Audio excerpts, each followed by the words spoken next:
Welcome to Daily Devotions. My name is Raymond Gregory, and we are streaming to IGTV for the first time today. And so, for those of you watching on IGTV, well, turn your phone sideways, I guess, because this is the way it's going to look. The world of vertical video is here, so we're going to have to flip all of our TVs on their sides or something like that. I've seen actually a lot of funny memes about it. But anyway, welcome to Instagram, folks out there. And so now we're on Facebook, Instagram, and YouTube. So we're broadening the scope of people that can join us, trying to make it easier for you to join us for daily devotions. And today we're going to close out 1 Corinthians chapter 14. We just did a big long series on the spiritual gifts. And so if you want to go back and check those out, we're not going to talk too much about the gift of tongues and things that come up in chapter 14 because we've talked so much at length about those things. So today we are going to tackle the subject of should women speak in church? Should women speak in church? And it's a touchy subject, and so 1 Corinthians chapter 14 has some stuff to say about it, but we need to look at it through the lens of the church there in Corinth and the time in which it was written. And so hopefully we'll bring some clarity to the subject. It won't be too long. We're going to keep it to 10 minutes thanks to Instagram. And so we're excited about all this today. Hope you had a great weekend. We had an awesome weekend because Jurassic World Fallen Kingdom released, and I'm just a huge fan of all things pop culture, really. I mean, I know I'm a huge fan of Batman, huge fan of The Simpsons, huge fan of the Jurassic Park franchise, love Star Wars, but I think I like Jurassic Park better than Star Wars. It's like my generation's Star Wars. You know, it was a brand new universe that they brought to us where dinosaurs were alive. And so it's pretty awesome. I love the movie. My daughter loved the movie. And so often I'll go to the movies and there's always that one guy in the theater that has no clue about his surroundings. And so I'm going to merge the two experiences. There's always this guy right here. Here's what I'm talking about.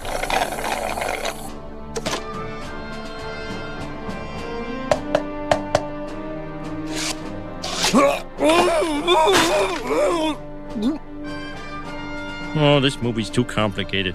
Hey, the floor is sticky. Who's that guy? What did that guy say when I said, who's that guy? Oh, that submarine's so fake. Look, you can see the strings. An octopus! What? Right? So, of course, we're watching Fallen Kingdom. We paid to go see it in IMAX, and so it's like, I think it was like $87 or something like that. And there's this guy, and he's like talking loud. I'm like, you're taking me out of the movie. There's a giant screen. It's extremely loud, and all I can hear is this guy over here. Well, I bring all that up to say, when in 1 Corinthians chapter 14, Paul's tackling about women speaking in church, it's a little bit more like that scene we just saw and a little less like women preaching in church. And so I've titled this Devo, Don't Be a Homer.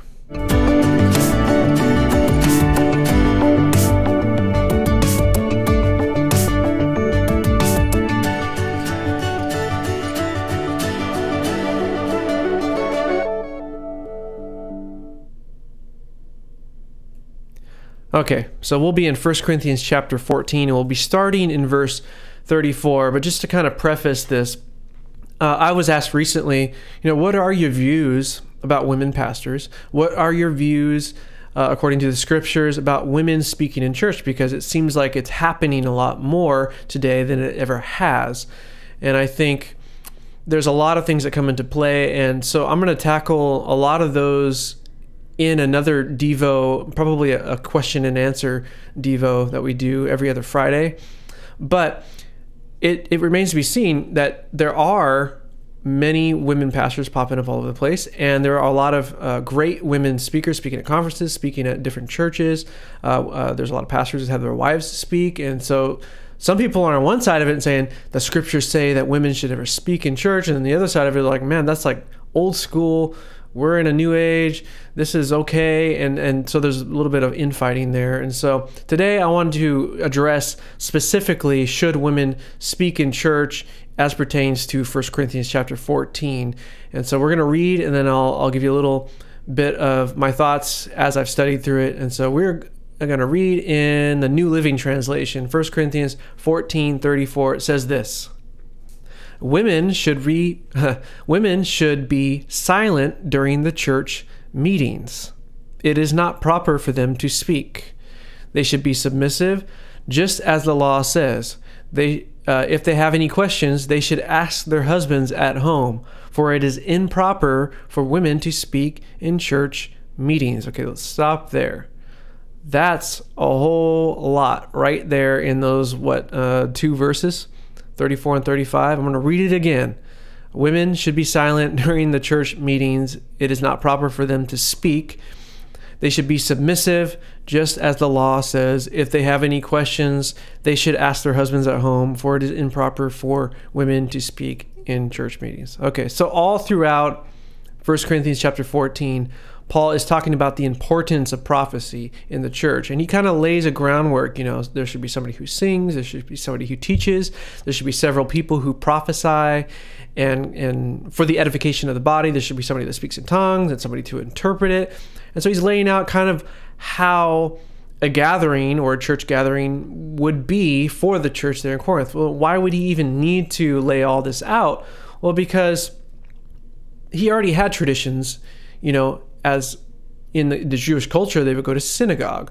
Well, Gentiles don't have this same experience of how to worship God. Now remember, they don't know that they're starting a new religion here. They are basically saying, yeah, we follow what the Bible says. Jesus validated all the Old Testament, well, they didn't call it the Old Testament scriptures at the time, but he validated all the scriptures and revelations that we've had through the Torah.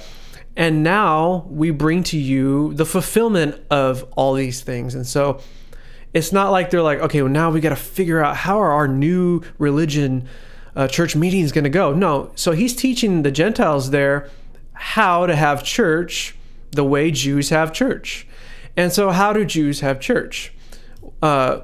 Well, back in that time, in the synagogues, men and women wouldn't sit together. They would sit separately, right? And so husbands will be on one side, wives will be on another side.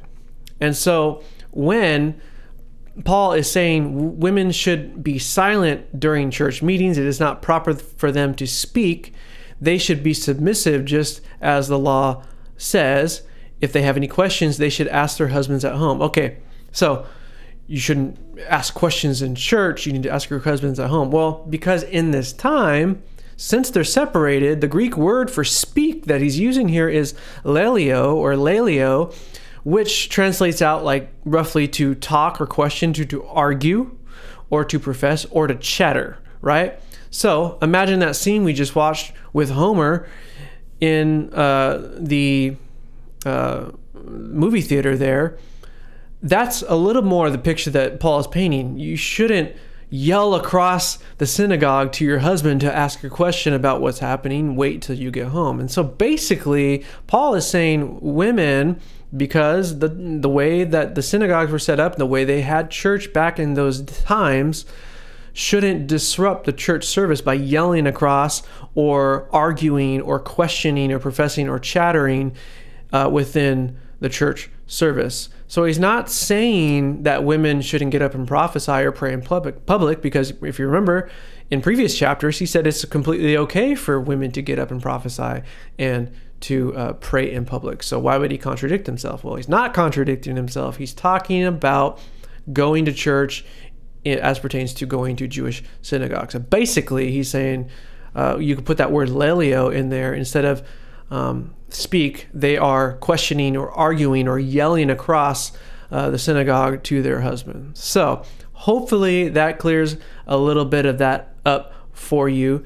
And we're going to be in 1 Corinthians chapter 15 tomorrow. So basically what Paul is saying here is don't be a homer when you go to church. And so, like I said, I'll cover women preaching in church at a different time, but hopefully that clears that up for you. I love you guys. You can send me prayer requests at raymond@raymondgregory.com. And be sure to subscribe and hit that bell notification if you're on YouTube. And if you're on Instagram, welcome. And we will see you guys tomorrow at 7 a.m.